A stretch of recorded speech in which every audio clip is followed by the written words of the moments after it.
Hi there, you're listening to Unnatural Selection, the show about newsy type stuff and things. My name is George. My name is Tom.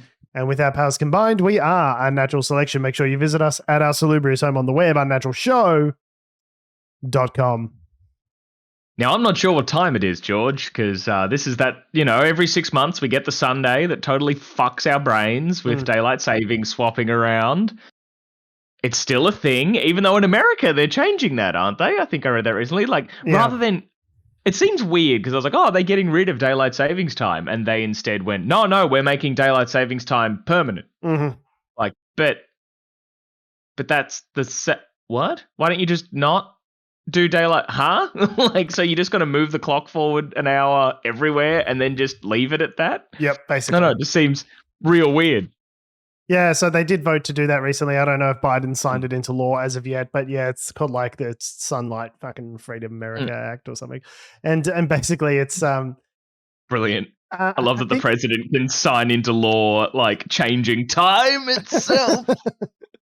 The power of the president really should be more constrained than it is. This is unitary executive theory has gone too far. Yeah, so yeah, apparently I was hearing something about how it might have something to do with golf lobbies and things like that, like various outdoor sporting sort of lobbying has kind of helped this along to make it nearly unanimous. Wow. Yeah. But I didn't realize that big golf was big golf was playing a huge part in US politics. Holy cow. I mean, I assume they all play golf. Yeah, that's the assumption is. The assumption is if you're a senator, you're schmoozing with how are you going to get your corrupt money into politics if you're not golfing? Golf 24/7 past the Sunlight Protection Act.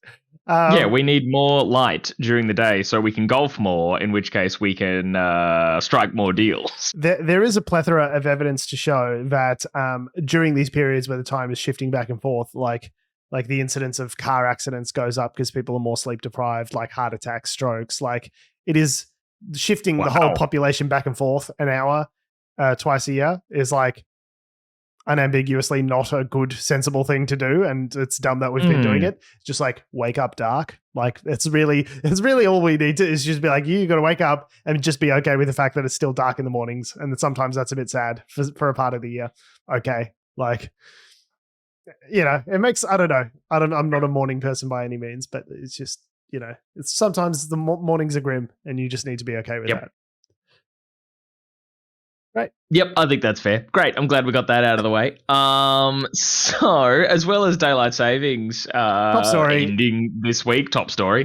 We all gained an hour of sleep last night. It didn't feel it really didn't even hit the sides for me. I woke up and I was like, it's 8:00, which I know is actually 9:00, but I'm still tired. See, I blew it. I was out till 1:30 in the morning last night. So I was like, woo, get an extra hour. It's only 12:30. Yeah. No, I didn't do anything. I didn't do anything fun. I was just slaving over my master's degree, staring at spreadsheets until 12:30 in the morning. I saw a mime shoving his own penis up his own ass and pulling it out his throat and then pushing it back through again. It was amazing. Yep. It was brilliant. I love Comedy Festival. Anyway, as well as daylight savings ending and mimes sodomizing themselves, the budget happened this week. Yes. Yay! Everyone loves budget week. Budget time. Everyone talks about, dollars this, offsets that, excises this, and reimbursement that and all that kind of crap, and we find out who are the winners and the losers. Can I just say, I've said this in years past, I fucking hate the way that the media reports on the budget. It's so winners and losers in the budget. Are you going to get a tax cut, or are you a fucking cuck piece of shit? It's brilliant. How will it shake out for you? What do you personally have to gain out of this budget? I was like, I don't know. I'm just curious how the government's spending our money. And they're like, no, fuck you, self-interest, Ayn Rand, up the asshole, out the mouth. Yeah, I think it's brilliant in that it's clearly designed in such a way because it's boring as fuck. Yeah. And to get anyone Yes. to be even paying any kind of attention as to what happened in the budget is to frame it with these nice graphics of winners and losers and maybes thrown in there. But I think it's also a bit fucked. Like, it seems the criteria to make you a winner or loser, proverbially in the budget, is really loose. Like, I was flicking through, at least this was in the ABC, at least, when I was flicking through all right, who are the winners and losers of the budget? And they have their nice little graphics, and it'll be like, women, winners, or whatever. And I saw one that said, welfare recipients, winners. And I was like, kind really? In a Josh Frydenberg budget, you have my attention. And click it open, and it's like, everyone who's on welfare to help them with the cost of living will get $250 once. And I was like, is that a win? Is it purely the criteria to win is just you gained at least a single dollar that you wouldn't have had? More or less. And there's like, winner. And I can't remember who phrased it this way, but the best criticism of it I saw was someone saying, could the ABC at least talk to one welfare recipient before declaring them a winner? Yeah. Like, maybe ask them. Yeah. And spoiler alert, the welfare recipients do not feel like winners right now. There was a follow-up piece from the ABC, which was talking about this woman who's like living on welfare, and she's like, yeah, cool. So that basically just like pays for my next medical specialist appointment. Like, the money's already gone. I've already spent it. Yeah. It's done. Yeah. Like, it does not. And even if you're in a world of like, not needing like specialist medical appointment or anything like that, it's like, oh, cool. All right. So rent's paid this week. The end. Next week, though, I'm back at square one. But oh, gee, my cost of living has been fixed. It is also like, it's okay. It's like, it's offensive in so many ways, because it's like the idea that you could just like give people a couple $100 in a time where so many people are desperate right now, and that's going to like buy your vote, them to vote for you, essentially, is like incredibly cynical and disgusting. And also, like, the thing that makes me sad is it's going to work. Like, there's some people who are going to get that one-off $250 payment and go, oh, bloody LNP, shrewd economic managers looking out for me, $250. You got my vote, Scotty. Like, it is actually going to work on someone. And that's also like gross and sad. And also, like, yeah, it does not, as you say, it does nothing to address the very structural, complete inequities in the system where these people are living on a now below poverty wage on JobKeeper, and a lot of these problems during the pandemic were resolved, like the childhood, because they increased all that sort of stuff. They just increased the daily amount, and they called it a loading or whatever it was over the pandemic. Yeah. Where they said, okay, you're going to get job seeker and you're going to get an extra whatever it is, $700 a fortnight, and that changed people's lives. It dragged kids out of poverty. Like, people were being fed. Like, it was unambiguously a good thing. Like, hey, all we need to do to solve a large amount of the poverty in this country is give slightly more money to people who are impoverished, and we could just like solve the problem of scarcity for them. And then like a fifth point is like, the other thing that's also galling about this is they're like, we're here to solve the cost of living problem, and we're going to give you a one-off payment to further fuel demand in the economy. It's like, how does that help with cost of living? If the problem is inflation, okay, the definition of inflation is too much money chasing too few goods. How does adding more money and thus more competition into the system do anything but exacerbate the exact problems that you're looking to combat? You're the financial expert in this area, George. I mean, but I agree with you. But like, even with my Bachelor of Performing Arts, I can see, if the problem is too much money in the system and you put more money in the system, I don't think it's going to solve it will literally be like 2 tanks of fuel and a grocery shop, and it's gone. Like, it is a completely meaningless amount. And that doesn't make people winners, and framing it that way is like, is real weird. Is gross. And I think it further shows, I guess, as did when Scott Morrison had no idea what milk cost or whatever, that it seems the people who make these decisions or who draft this policy, they think, oh, well, okay, yeah, an extra $250. Yeah, that'll cover them, right? Yeah, that's easy. Like, how, like, hey, Dal, hey, Jenny, how much did you spend on the grocery shop last week? It just goes to show. It was about like $150 or something. It was a big shop, and they go, all right, cool, we'll chuck 100 on that, and fuck, you know, these pories will be able to make that last for ages. It really goes to show the absolute poverty of expectations that we have of this government. That's reported on as a win. Poverty. No, that wasn't a deliberate pun, but I will take credit for that. Thank you. Yeah, it's a comedy show. Did we mention that? The absolute poverty of expectations that we have of this government. They're like, the government stopped kicking you in the fucking teeth. Like, that's a fucking win. What a lucky boy. The government stopped hitting you in the head with a fucking hammer. They swapped the hammer for just the open palm. Yeah. Like, they're still hitting you, just maybe a little less. Yeah, it's a Will Smith slap across the face as opposed to a close fist punch. Yeah. That this week? It's only been a week. Yeah, that was Monday. It's only been a week since that happened, and Jesus, I'm already sick of it. The memes have come thick and fast. Yeah, I'm sure people have heard about Will Smith slapping Chris Rock. I don't think they need to learn about it from us. Yeah. So I don't know, the overarching sort of thing of the budget. I guess what really stood out for people was how, and I reckon this will really like rub Frydenberg the wrong way, was how Labour-y it was as a budget, according to a lot of the analysts. Yeah. They are like, for them at least, like throwing money at problems. Yeah, this whole thing about like shrewd economic managers has all sort of gone out the window. Like Lara Tingle, ABC's political editor, described it as a budget that was just kind of like, what did she describe it as? A weather forecast. It's like, it's not really doing anything. It's just kind of like going along with the funding increases. Like, there's this expectation that funding for aged care is just going to increase pretty substantially over the next couple of years. Not because of anything the government has decided. It's just like the requirements of the system and more aged care people coming in. We've got an aging population here in Australia. Like, that's just going to cost more money. And so they're like sort of forecasting all of these things that we feel are just going to happen. But like, they haven't really set a plan.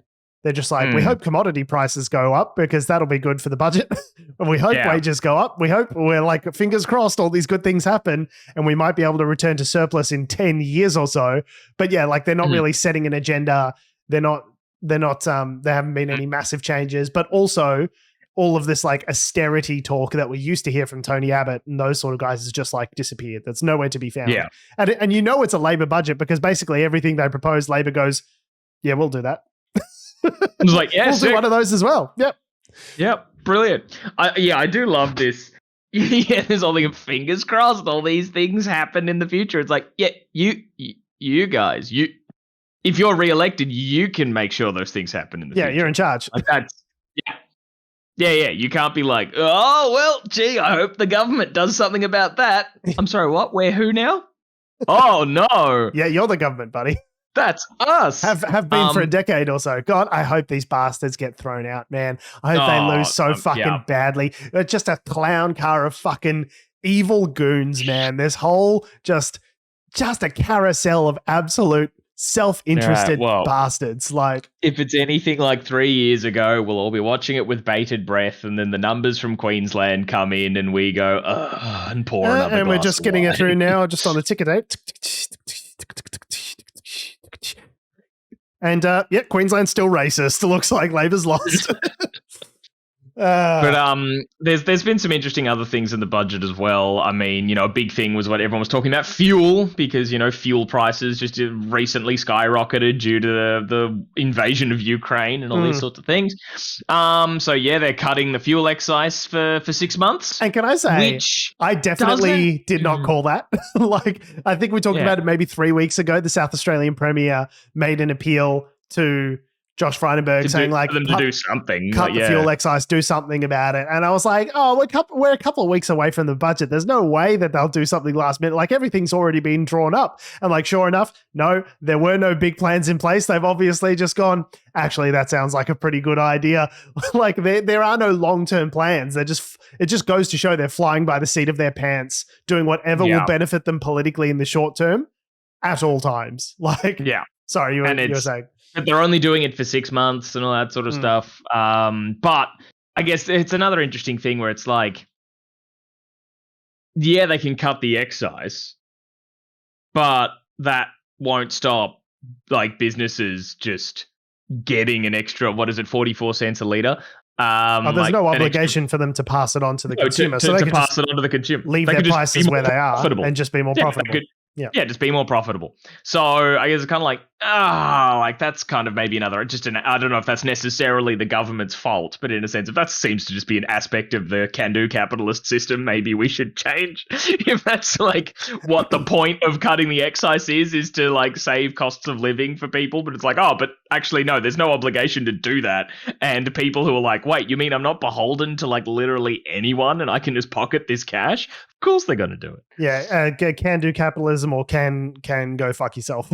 Yeah. Capitalism. Can go fuck yourself. This money's mine capitalism. But also, there's clearly someone in the Treasury office who has a sense of humor because the extra tax relief or tax refund that they're giving out to people in a certain pay bracket is a grand total of $420. Hey, $420 blaze it. Hey, someone was like, I wonder if there's like an ongoing like betting pool in the Treasury Department of like who can sneak in a 420 into the budget and have it get all the way to announcement before anyone says anything. And then they go, all right, yep, everyone owes them a cone.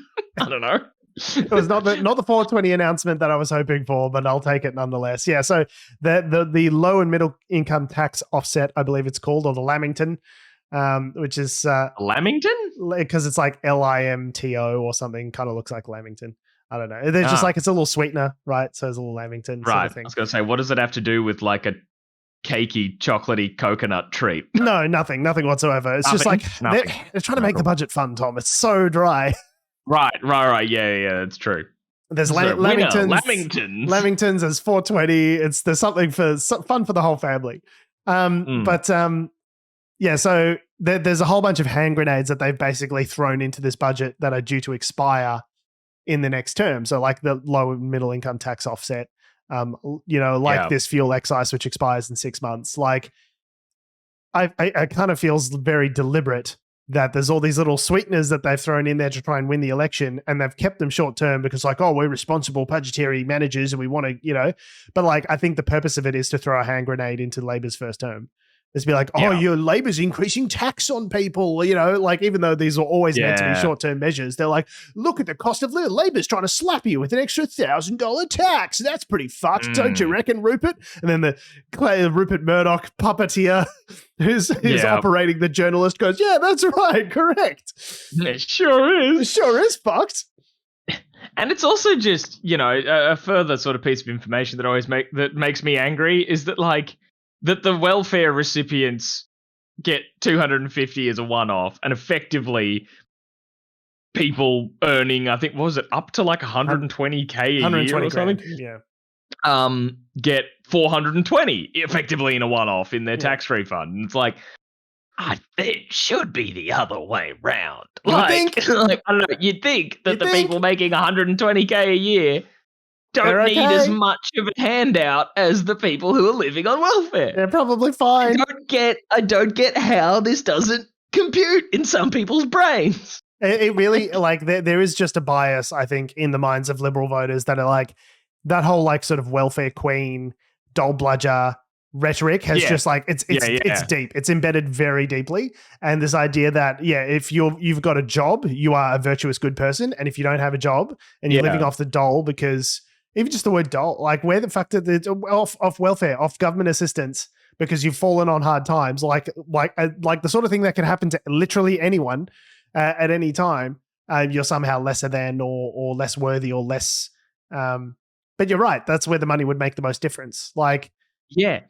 Like, and heck, even the attitude isn't referencing back to that ABC article you mentioned where they actually spoke to people on welfare and then be like advocate groups and stuff like that, where what they were often talking about wasn't that, the issue here isn't that just that these people don't want to have jobs or whatever and they're just like, $250 doesn't get me very far. It was more that they're like, probably the best thing that they can be doing to easing the cost of living is to be like lowering the kinds of income tests that are then placed on welfare recipients. Because some of them said, well, if I work more than 7 hours in 1 week, which like that's only just shy of 1 full-time workday, it just starts cutting into their welfare payment. Yeah. And so effectively, the more they work up until they're like employed, actually lowers the amount of money that they start to get. Yeah. So it's like, you're punishing them for going out and trying to get work while welfare is keeping them afloat. Yeah, it makes no sense because it actually disincentivizes work, right? Like, so if you go, well, I get $250 a week for not working, or I can spend all this time working and maybe earn $300 a week instead. It's like, well, it's not really worth it for me. Like, I might as well just be on welfare and do something else. Like, it really does completely erase. If the point is to get people into work and get them working, then it completely, like, the system does not achieve that. But also, like, there are times where there are just people who can't work, like, for whatever reason, because of where they're located, or, you know, they've got a disability, or like there are people who just exist in the world that aren't able. I'm sorry to the neoliberals that are out there just masturbating on a copy of Ayn Rand's The Fountainhead. Like, there are some people who just aren't able to work, and society shouldn't value them any less, and they should pay them a living amount to be able to survive and get by in this world, regardless of their ability to produce for society. That's just my personal opinion, is you shouldn't starve to death just because you don't have marketable skills. But it is, there's also like, sometimes there are more people than there are jobs. And that's just how it is. Yep. Like, it doesn't matter how hard you try and get a job. If there aren't jobs out there to get, well, there are no jobs in your town or in your region. It doesn't matter like how much the government punishes you for being a poor person. You're not going to, you can't, if there's no jobs to get, you can't get a job. Like, it's almost like having some people in poverty is part of the point. Yes. Well, the government actually recently released their inflation plan, which was just, I think it's just a billboard that says "fuck poor people." So that's their plan to combat inflation. So just keep a permanent underclass of members of our society that we abuse, and that'll allow everyone to spend more and get their third Mercedes. So that's good. Yes. No, it's best to have triples. I had a boss once. I think it's okay for me to say this because it was many years ago, but like, oh boy, I had a boss, and I was working in sales, and I was working really hard, doing a lot of travel, not getting paid very much. And the boss, there was like a company, it was like Christmas time, and so he was taking the team out to lunch. And it was a local restaurant that was close to the thing, and so we decided to sort of carpool, and we were going to the place. Oh yeah. And the boss, some cars were full, and I sort of ended up with the boss. And he was like, "Oh yeah, just hop in my car, no worries." I was like, "Yeah, cool, brand new Mercedes, C-class sports car sort of thing, like very, very top of the line, very swishy." And I get in, and he just starts bragging to me about how he gets a new one every year, like he just leases them. He goes, "Because the financing is so cheap, I could just lease them every year, just get a new one. Like, what's the point of buying them? So I can always have the latest model." And I was like, It's just like me, millennial, just kind of sitting there just going, "I would like to own some property, please, sir. Please, sir, can I have some property one day, eventually?" Yeah. Like, I know these cars are nice, but please. Please, I just want to eat some food. But just the way he like so carelessly bragged about obsequious wealth as though it was nothing. Like, as though it was to impress me. Like, I was like, okay, so clearly you got the money. You can afford to pay us more, but you choose not to. Because you want your literal third Mercedes. So I'll say that. Yeah, that's exactly why he can afford the Mercedes, because he chooses not to. Yeah, it's all about priorities, George. And I guess speaking of priorities, the leader of this shit parade that put out their budget this week, Scott Morrison, he's been under a fair bit of fire this past week. I mean, I know that's not really different to any other week. Yeah. But I guess fire from within this time, which is always so juicy. It's so nice. It's goss. I love it when Liberal senators on their way out are just like happy to spill the tea. Like I'm absolutely here for. I love messy bitches. Love Malcolm Turnbull saying that Scott Morrison's a pathological liar. I love like all of these people coming out against the sky. You know, Gladys Berejiklian and calling him a complete psycho and a terrible person and all this sort of like. I know it's a personal grudge because I'm a horrendous partisan, but like, oh, it's so juicy. I'm just going I'm drinking these liberal tears. Delicious.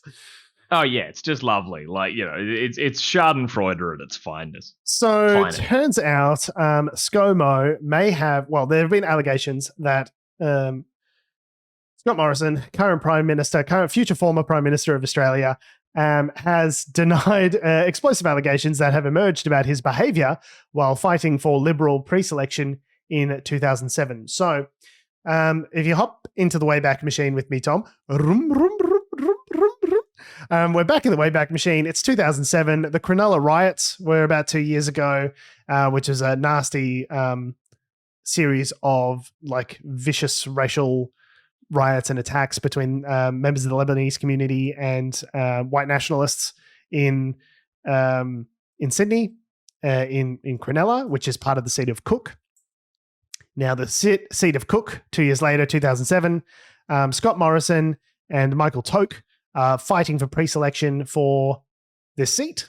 Michael Towke, allegedly, according to Senator Conchetta Fierravanti-Wells, who's leaving the Senate as it sounds like as a result of being stooged by Scott Morrison herself, decided to spill the tea and tell us about this whole situation. So, and we'll play her speech in a bit. But to give you a bit of background, Michael Towke won that pre-selection bid, something like 82-8.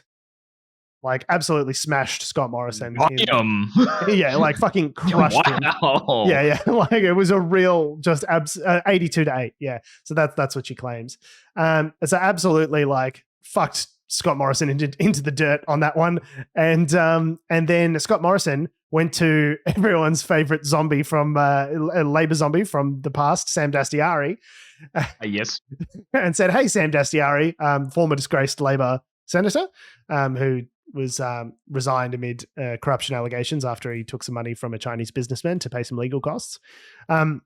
This wasn't back in 2007. That was after. Yeah, but so I'm just saying, like, Sam Dastyari would go on to do that. Sam Dastyari was in his this is the prequel phase of this story where Sam Dastyari would go on to do these corrupt things. But in case you're remembering the name Dastyari and going, wasn't that corrupt guy? Yes, it was.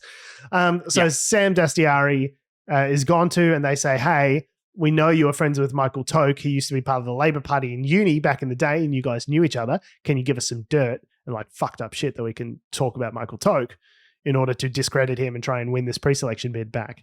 And I guess it sounds like, I don't know, it's not really confirmed as to whether Dastyari obliged, but one has to assume he did if it's brought up in the story. So they then subsequently went on a whispering campaign, saying a bunch of fucked up stuff about Michael Towke. The pre-selection was withdrawn, and then it was done again. This time, Scott Morrison won by a very narrow margin. So it does sound like he sort of pulled a bit of a dodgy and sort of stole the seat from him, even though it was rightfully his. Now, and this is backed up by two different people who were there, and they've given statutory declarations to this effect, saying that Scott Morrison engaged in a campaign of racist lies against Towke, saying that he was couldn't be trusted because he was Lebanese, and obviously saying, you know, the Liberal Party is going to get wiped out in the seat of Cook if we put a Lebanese person up for a vote, given what happened 2 years earlier with the Cronulla riots. Right.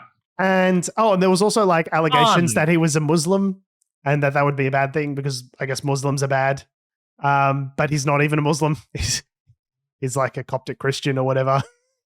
Right. So it's just like it was just like a nice melting pot of racist, prejudiced. They are not white and therefore bad for whatever is the topical reason of the day. Yeah. Yeah, it was a racist word salad.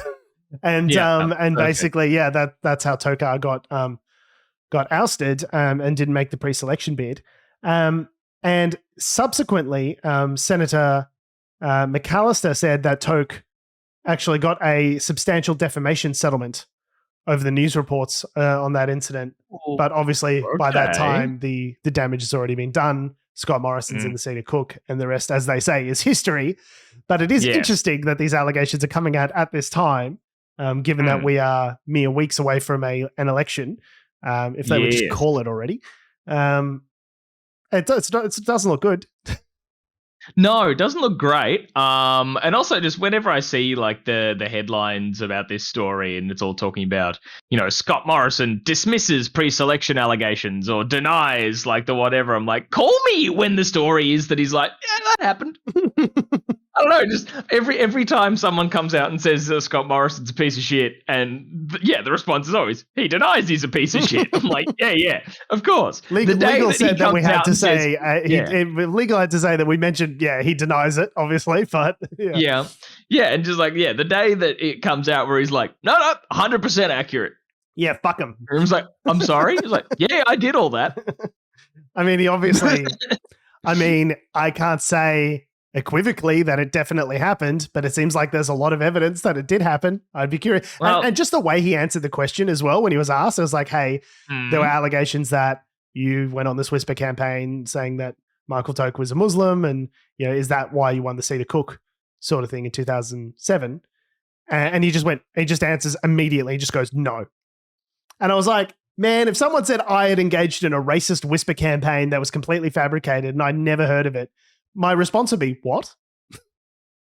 Yeah. Right. Yeah. It's just like, no, I've instantaneously processed all the information that you've just said. And my answer to that question is no further questions. It's like, no, I think my response would be something like, no, what the fuck? What are you talking about? Who said that? What? Where'd you get, what?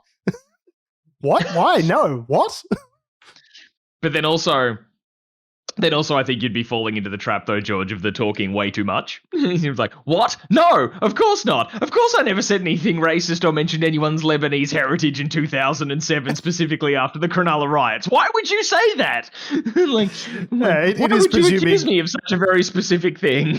You're right. I am presuming in this scenario that I am me and not Scott Morrison, and that I didn't say those things. So you're right.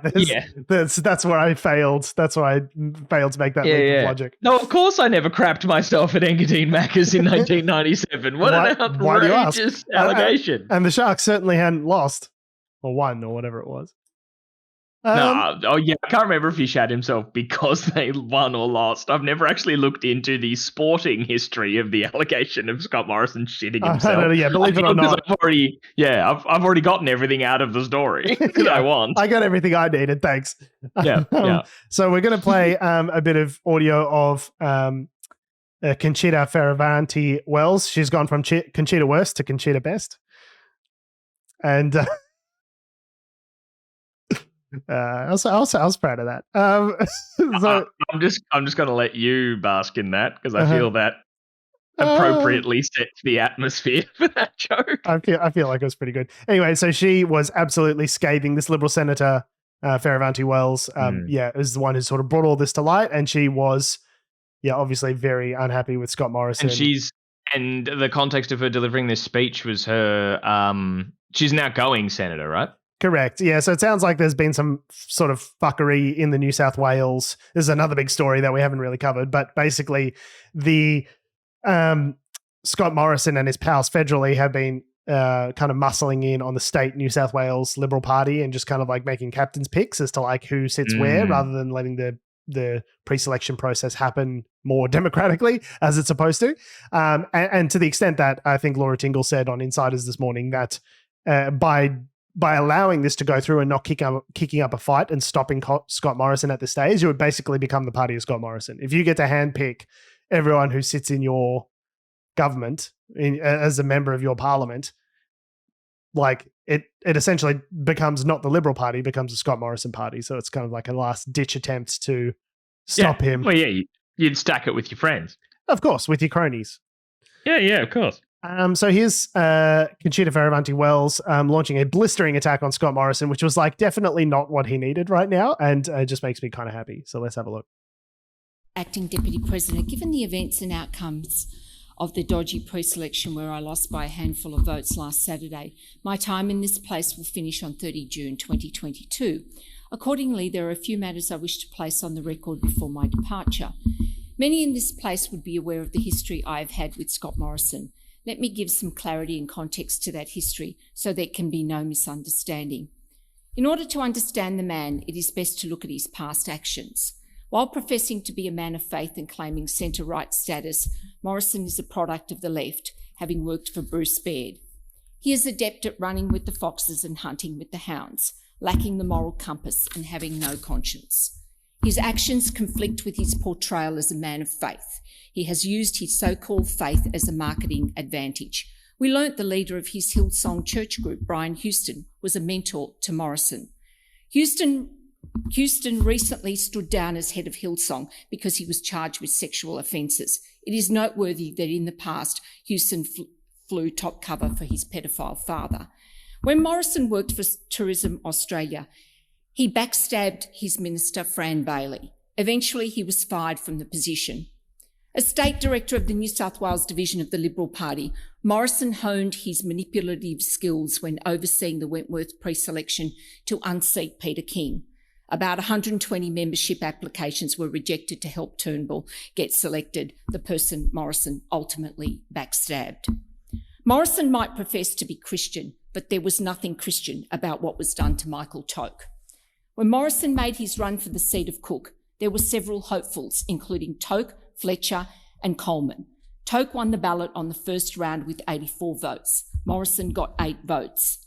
Having lost the ballot, Morrison and his cronies went to Sam Dastyari to get dirt on Towke, who had been in the Labor Party for a period of time whilst at university. This dossier of anecdotes was weaponised and leaked to the media to the point where Towke's reputation was destroyed. I'm advised that there are several statutory declarations to attest to racial comments made by Morrison at the time that we can't have a Lebanese person in Cook.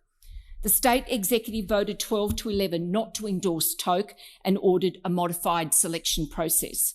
The only way that Towke could get political exoneration for a future run was to agree to put his numbers behind Morrison.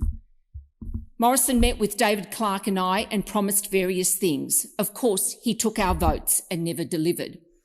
After the selection, Towke joined my staff. He subsequently also sued the newspapers for defamation. He won his cases, but this was cold comfort. Morrison, his cronies and the Liberal establishment in New South Wales had destroyed a good young man. I regret the day that Clark and I agreed to put Morrison into Cook. Since then, Morrison has never faced a pre-selection. Hence, the trampling of members' rights in New South Wales and denying them proper pre-selections and installing captain's picks is classic Morrison. He and his consigliere, Alex Hawke, have deliberately contrived a crisis in New South Wales through a year of delays in not having selections. Hawke, as his representative on state executive for months and months, failed to attend nomination review committee meetings to review candidates, thereby holding up pre-selections. And just skipping ahead. Years of the machinations involving the PMO and others to move me on. Recent media reports confirmed a deal agreed to by Hawke, Euron Finkelstein from the PMO, Charles Perrottet, Dallas McInerney, Trent Zimmerman and Matt Keane. In my case, Dallas McInerney from Catholic Schools New South Wales was encouraged to run against me. Realising he did not have support from the Conservative base to win a pre-selection, they resorted to getting Jim Molan to run, despite Molan having promised he would only see out the Synodinist term. In my case, Wade McInerney, brother of Dallas, worked in my office for 5 years, following his departure to work for Robert Asaf at Greyhounds New South Wales. I discovered he was engaged in inappropriate conduct and activities. I was duty-bound to refer him to the Australian Federal Police, the Department of Finance and the Australian Government Vetting and Security Agency. Having engaged lawyers and fought hard for a pre-selection, I got it. Because my enemies realised my strong support from delegates meant Plan B had to be implemented. Dom Perrottet's premiership is held together by a thread through a so-called unity deal with the keen Poulos left. For years, the Perrottets have railed against Hawke, threatening to prosecute the Borkham Hills matter, but never delivering. The Perrottets, the McInerneys, Asaf, etc., only had about 30 votes between them. In the ultimate act of treachery, those numbers were press-ganged into voting for Hawke's candidate, Morrison. Why? In short, the so-called Conservative Premier aligned with his so-called enemy Hawke to do a deal. Morrison gets his captain's picks in federal seats and no state members jump ship to the federal arena, which would in turn have crippled the premiership of a supine and weak state leader. Oof. In my public life, I have met ruthless people. Morrison tops the list, followed closely by Hawke. Morrison is not fit to be Prime Minister, and Hawke certainly is not fit to be a minister. Tell us how you really feel, Conchetta. Juicy. Brutal. It's incredibly brutal. I mean, I know people are just going to write a lot of that off for having an axe to grind, but my God, that was scathing and I love it. I mean, yeah, obviously she does have an axe to grind, but it seems like a fair enough axe. Yeah, it's like, yeah, wouldn't you? Yeah. Yeah, no, it's gross. But yeah, I don't know, it's one thing to go after Morrison and say he's untrustworthy and all this sort of stuff. It's another thing to say like so-called faith. And like that's like attacking someone's faith. That's like that is a big dog move. You don't do that unless you're pretty certain. I guess from what she's witnessed, she's like, well, like he says one thing and he does others. Like, you know, it's like all the people that, you know, they talk about being Christians and then you talk to them about, well, what about like, you know, love for all people, even all of Jesus' beliefs of turning other cheeks and loving the poor and the sick and the sinners and everything. And go, fuck them. Yeah, they're like, no, what? No, I'm a Christian. Of course I hate those people. It's like, no, but okay. It's read the book. Have you read your book?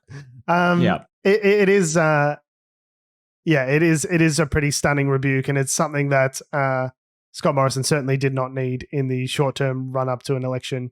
No, but it also seems everyone who's leaving the Liberal Party lately have all had the same sort of thing to say. It's a lot of people, man. Yeah. It's a lot of fucking people that call this guy a liar and a piece of shit that have worked with him. Like, it's one thing from people from the other side of politics. You expect attacks like that, you know, from the other side of politics to say this guy's a liar and he's a bad guy, he's a piece of shit. You shouldn't vote for him, you should vote for us. But like when it's people from your side of politics that are calling you people like Gladys Berejiklian and I guess it was Barnaby Joyce who were in that Barnaby said it. Like people who have worked Malcolm Turnbull said he was a not congenital liar, the pathological liar. Yeah.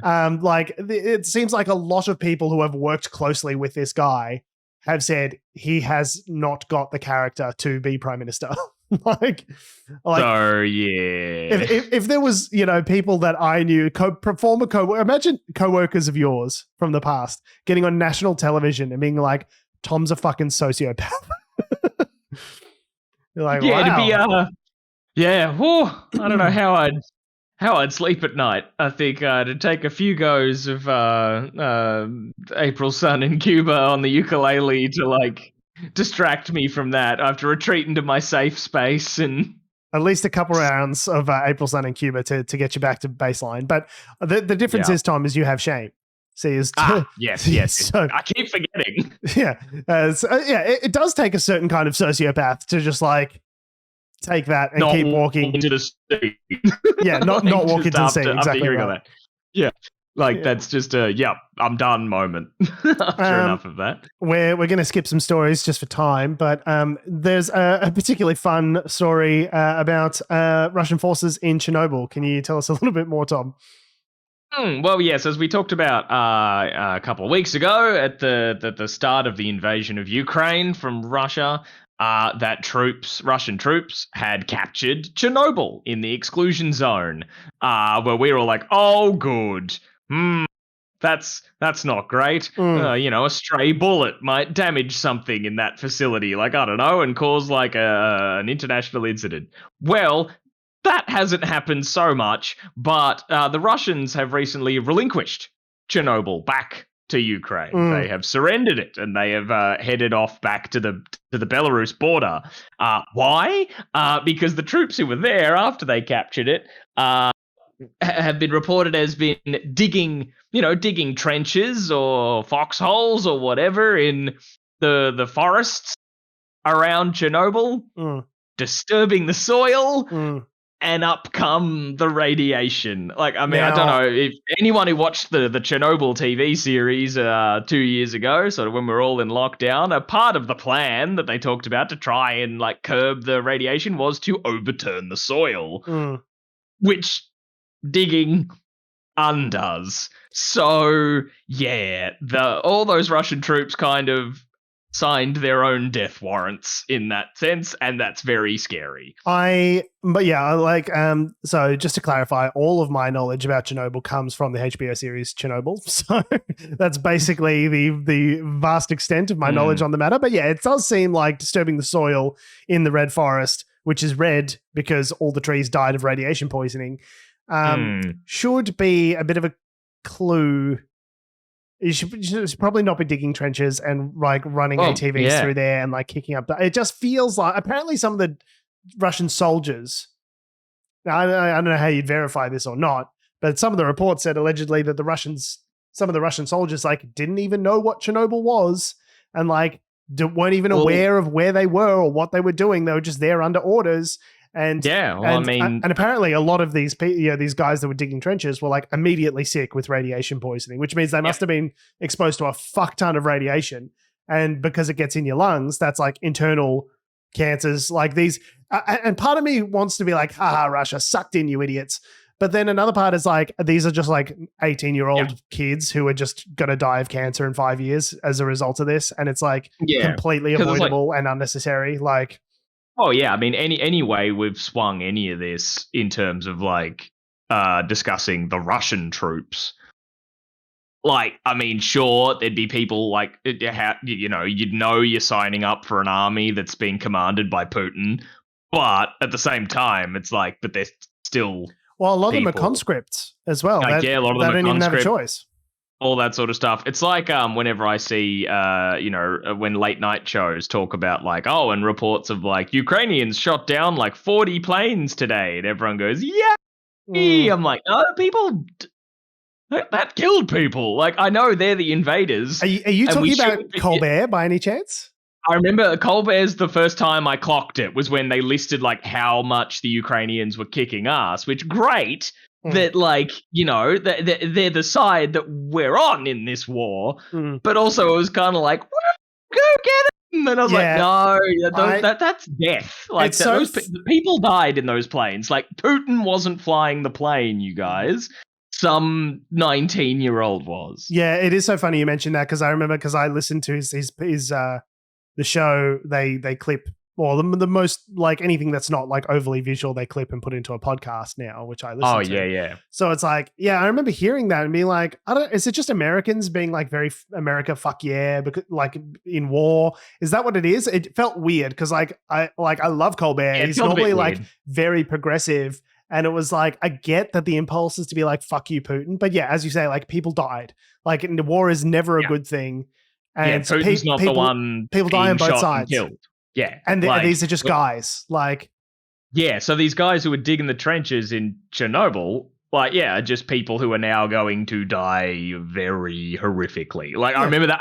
And to link it, I hate to be doing this a lot, but linking it back to the TV show Chernobyl, I remember the part of that really frightened me, just from what I understood of Chernobyl and radiation and all that sort of stuff, was at the start of the show when after the explosion and no one knows what's happened, and like, all the firefighters just start turning up to put out the flame. It's like, you're dead. Yeah, you're all dead. Everyone here is dead. You've just arrived. You turned up to work today. You're dead. Yep. You're dead. Like, and it's already done. And there's nothing you can do about it now. Like, and the kind of radiation they got, they started like dying on the spot, or like just picking up the bits of metal and going, "What the hell is this?" Like, you're dead. You've touched it. You're dead. You're fucked. So all those soldiers, they just, I guess they're soldiers in an army. They get orders. They're told to dig a trench, and they dig it, and it's killed them. They might still be alive now, but it's killed them, and that's really scary. It just shows how much, like Russians have no problem whatsoever. Like the Soviet Union in the past has had no problem with like throwing wave after wave of our own men until they reach their kill limits. But like how little regard the Soviet Union and Russia, I guess now by extension, how little regard they have for human life. They're just like, oh yeah, we'll just throw bodies at the problem. And it's like, we know you on the ground may not know you're going to Chernobyl, but we, the commanders and the people up top, know you're going to Chernobyl, and like no respirators, no protective gear, no like nothing that might even offset.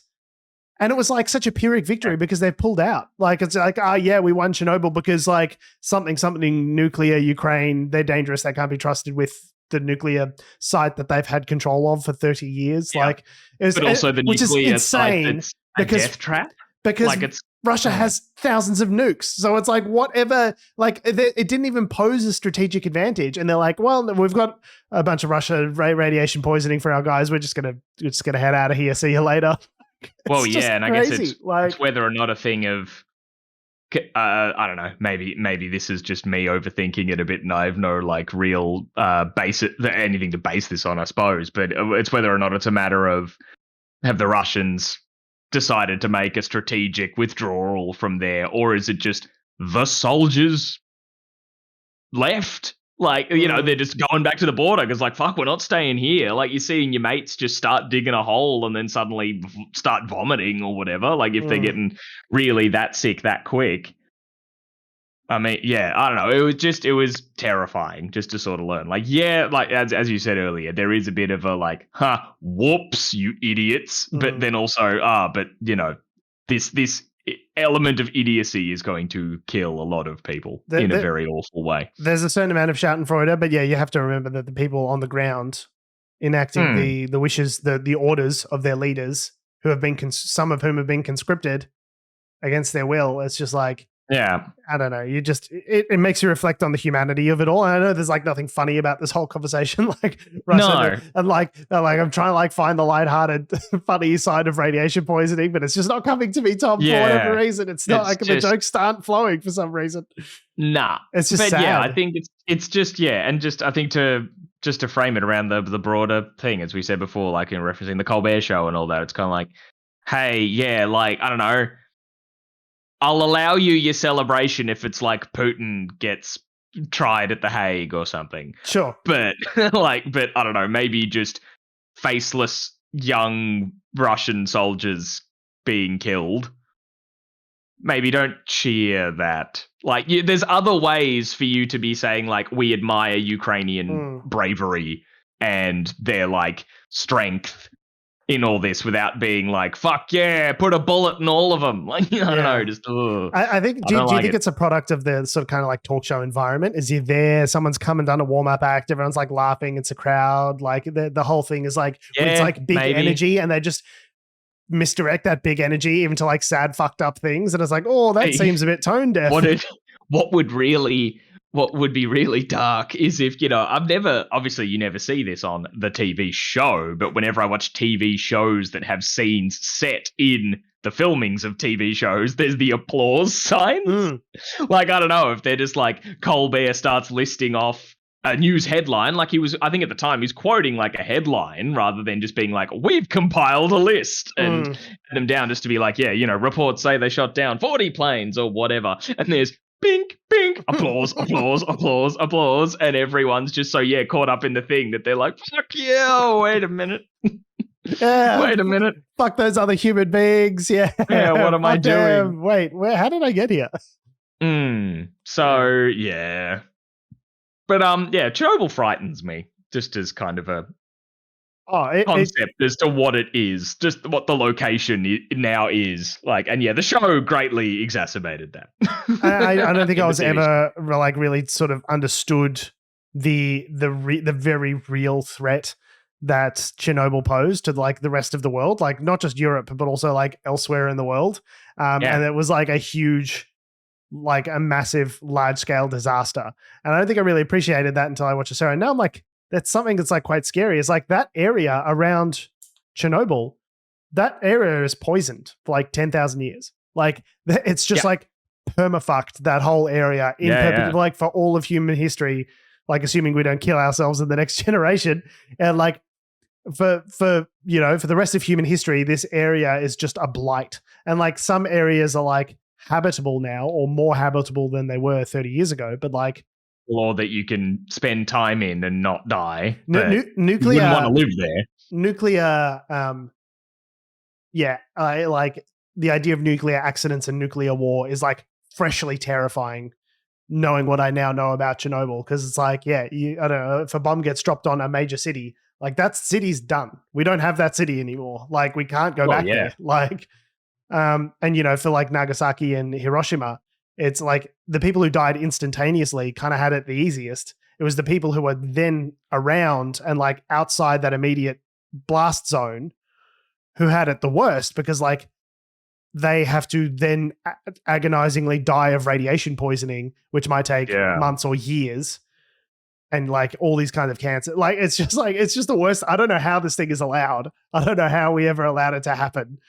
But and I guess that's the nuclear proliferation anxiety that's been going on for decades now. Basically, Hideo Kojima's entire Metal Gear Solid series is around like all about like, there's the rewarded for doing better killing and stuff in war. It's a video game with violence and stuff. But the big core message around a lot of it has been, but nukes are pretty fucked. Yeah. Actually, his last game had a whole thing where if we as players unanimously all warheads, we got a reward. Sorry, you say that again. I lost you for a second. In Metal Gear Solid 5, we've gone way off topic now. But in Metal Gear Solid 5, there was the online component. So where the player can be building your offshore private military corporation effectively and recruit soldiers and build armaments and all that sort of stuff, and you could invade each other's bases and steal your resources and have bigger, better weapons to like as deterrents. And you could even build nukes. You could build a nuke as a deterrent, because if you drop that on someone, I don't know, it's pretty bad, I guess. I don't know if you could actually use the nukes. I don't know if you could use the nukes in Metal Gear Solid 5. I don't know, but yeah, you could make them. And then people found out, I think by digging through the code, that if there were no nukes on a server, so on at least one of the servers where all the players, if every player who had a base logged in at that server had no nukes anymore, a cutscene would play. And people found out, it was designed in the thing that, like, because you could decide to decommission your nukes. And so if everyone did it, there'd be sort of a thing of like, we did the right thing kind of cutscene. And then with some stats. Never happened. No, it happened. Oh, really? It happened. I guess maybe it's whether or not people did it because they knew about it from someone digging into the code, right? But yeah, it happened. And the cutscene played, and it would talk about how many nuclear warheads were like out in the world and all that sort of stuff. Yeah, so like it seems like a big mantra of those games has been like nuclear is too far. Like, yeah. So yeah, anyway. On that note, I love the idea that you just kind of like casually in a game, and it's really a stealth game about like sneaking up on people and shooting them in the back of the head with a tranq gun in order to get around stuff. And it's like, and there's a sneaky lesson about nuclear proliferation just kind of like embedded in this game. That's the most Hideo Kojima thing I've ever heard in my life. Oh yeah, I love it. I hope we accidentally squeezed a nuclear non-proliferation argument into this podcast, and you've accidentally learned something. On that note, we have been, we are, and we always will be Unnatural Selection. Make sure you visit us at our salubrious home on the web, unnaturalshow.com. Make sure you follow us on all the bullshit social medias that have, do, or ever will exist at Unnatural Show. It's Facebook, Twitter, Instagram, YouTube, and motherfucking TikTok. Make sure you follow me on Instagram and Twitter at George Tsipos. You can follow me on Twitter at Tom D. Heath. And you can follow us all down to Canberra, where Scott Morrison should be calling the fucking election at any time, at any moment. He is poised. Any time now. Call the election, dickhead. Yep. Do it, you coward. Do it, you cuck. Elect me. Thanks for listening, guys. Love you. No, not elect me. Elect me to elect not you. Thanks for listening. Love your faces. We will see you next week. I think that landed. I think so too.